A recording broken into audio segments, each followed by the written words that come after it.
మనకు సినిమా చూసినంత వరకు మీరందరూ ఇది సినిమా అనేది ఇవన్నీ భావన అనేది అన్నీ చెప్పిళ్ళు.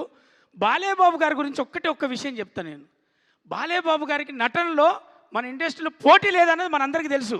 కానీ బాలేబాబు గారే నటనలోనే పోటీపడి నటించిండు. అతనే నటించడానికి పోటీపడి నటించింది అఖండవం.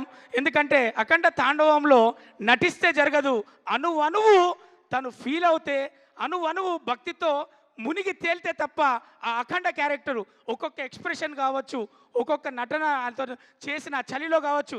చలి ఏంటిది నేనే అమ్మ, నేను చేసేది నటన. ఒకటే చెప్తున్నా, తెలుగు మన టాలీవుడ్లో నందమూరి రాముడు, మనకు నందమూరి తారక రాముడు ఎలా అయితే బాధ్యతగా మనకు సినిమాలు అందించాడో, తన తనయుడుగా సినిమాలు అది సాంఘికమైన అది ఏ పాత్రలైనా చేస్తూ ఈరోజు అఖండ తాండవం ద్వారా అతనికి కావలసిన స్థానంలో కూర్చొని మన చేత గౌరవింపబడుతున్నాడు. అది నందమూరి తారక రాముడు తనయుడిగా బాలకృష్ణ గారికి ఇది చెందింది, అర్హత కలిగింది, ఈరోజు తెలిసింది. అందుకే మనం ఫీల్ అవుతున్నాం. ఇక ఒకటే చెప్తా, ఇది సక్సెస్ షాట్. అమ్మా తెలంగాణ ఆడబిడ్డలారా, అక్క చెల్లెలారా, తమ్ముళ్ళారా, మన సర్పంచ్ ఎలక్షన్లు కూడా అయిపోయినాయి.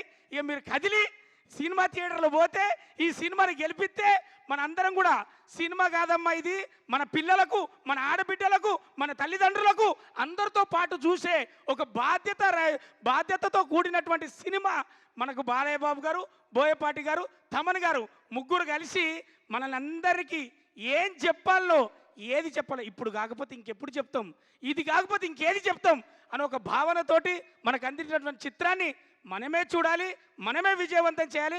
ఆడబిడ్డలకు, అక్క చెల్లెలకు, ప్రేక్షక దేవులందరికీ నేను విన్నవించుకునేది మాత్రం ఇది ఒకటే. Thank you so much.